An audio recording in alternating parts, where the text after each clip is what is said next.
Hi YouTube, this is a 2000 F150 with a 4.2 V6, and I just wanted to do the stock exhaust note.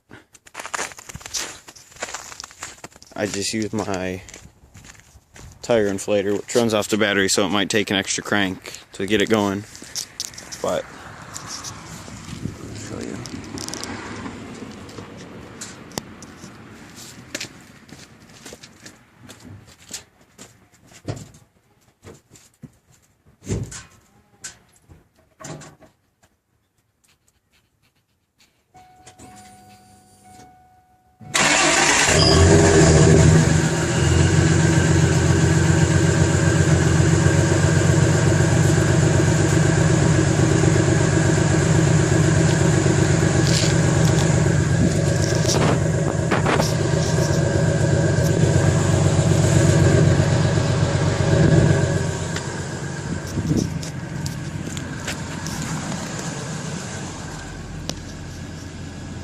Thanks for watching.